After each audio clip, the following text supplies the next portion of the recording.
नमस्कार प्यारे बच्चों, एक बार फिर से आपका स्वागत है आपके अपने हिंदी के सर की कक्षा में। आज हम चर्चा करेंगे आपकी हिंदी की कार्यपत्रिका क्रमांक 47 के बारे में। बच्चों, पिछले कार्यपत्रिका में आपने सूरदास के पद पाठ की पुनरावृत्ति की थी। यह आपकी पाठ्यपुस्तक क्षितिज के काव्यखंड का पाठ था। आज भी हम आपकी क्षितिज पाठ्यपुस्तक के काव्यखंड के पाठ राम लक्ष्मण परशुराम संवाद की पुनरावृत्ति करने जा रहे हैं। पुनरावृत्ति अर्थात दोहरान। तो चलिए पाठ के अभ्यास कार्य के महत्वपूर्ण प्रश्न के उत्तर लिखते हैं, इनके बारे में चर्चा करते हैं। इस पाठ का प्रश्न क्रमांक 1 है, परशुराम के क्रोध करने पर लक्ष्मण ने धनुष के टूट जाने के लिए कौन कौन से तर्क दिए। हमने बच्चों कार्यपत्रिका क्रमांक 14 दिनांक 5/8/2020 में इसके बारे में पढ़ा है। तो लक्ष्मण जी ने कहा था कि हमने तो बचपन में खेल खेल में ऐसे बहुत से धनुष तोड़े थे, लेकिन तब तो किसी भी ऋषि मुनि को इस पर क्रोध नहीं आया था। क्या केवल इसी धनुष से आपको अधिक प्रेम है? यह तर्क लक्ष्मण ने परशुराम जी को दिए थे ताकि उनका गुस्सा कम हो जाए। प्रश्न क्रमांक 2, परशुराम के क्रोध करने पर राम और लक्ष्मण की जो प्रतिक्रियाएं हुई उनके आधार पर दोनों के स्वभाव की विशेषताएं लिखिए। तो राम और लक्ष्मण के स्वभाव के बारे में हम परिचित हो चुके हैं कि राम और लक्ष्मण का स्वभाव बिल्कुल विपरीत थे। जहाँ पर राम अत्यंत शांत और सहनशील स्वभाव के थे, वहीं इसके उल्टे लक्ष्मण जी उग्र और क्रोधी स्वभाव के व्यक्तित्व के स्वामी थे। इस प्रकार दोनों का शांत और गुस्सा, ये दोनों का विपरीत स्वभाव था। प्रश्न क्रमांक 3, लक्ष्मण और परशुराम के संवाद का जो अंश आपको सबसे अच्छा लगा उसे अपने शब्दों में संवाद शैली में लिखिए। हमने संवाद लेखन पढ़ा है और संवाद लेखन हमारी पिछली कार्यपत्रिकाओं में हमने किया है और ये हमारे पाठ्यक्रम का अंश भी है।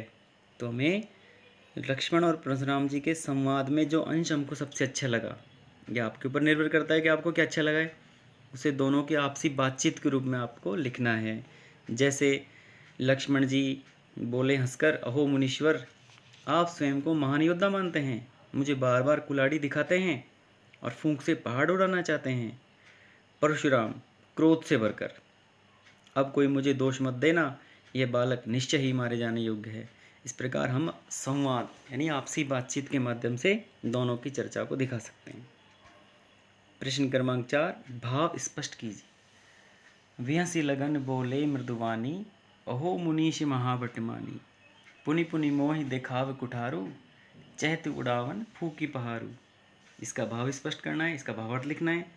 लक्ष्मण जी हंसकर मीठे वचन बोले कि अहो मुनीश्वर, आप स्वयं को महान योद्धा मानते हैं और मुझे बार बार अपनी कुल्हाड़ी दिखा रहे हैं कि ऐसा लगता है कि आप फूंक से ही पहाड़ को उड़ाना चाहते हैं।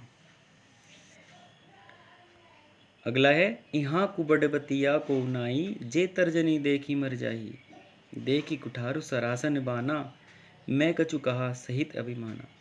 यहाँ पर लक्ष्मण जी कह रहे हैं कि यहाँ पर कोई छुई मुई का पौधा नहीं है जो आपकी तर्जनी उंगली को देखकर मुरझा जाएगा।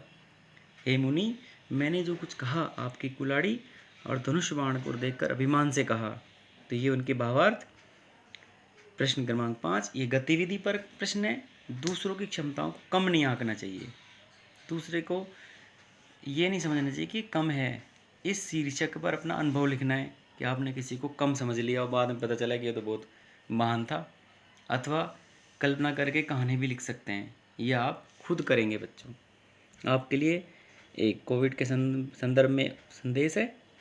कोविड-19 के विरुद्ध लड़ाई में सुरक्षित रहने के लिए मास्क पहनें। बच्चों, उपयुक्त चर्चा में अगर आपको अभी भी कोई समस्या रह गई है तो निम्न उत्तरों की सहायता आप ले सकते हैं। प्रश्न क्रमांक 1, 2, 3, 4, पाँचों प्रश्न आपका स्वयं करेंगे। अगर बच्चों अभी भी आपको कोई समस्या है तो आप कमेंट बॉक्स में ज़रूर लिखकर बताएं, मैं अगली वीडियो में उसका जवाब ज़रूर दे दूँगा। मिलते हैं अगली कार्यपत्रिका के वीडियो में, तब तक के लिए नमस्कार, धन्यवाद।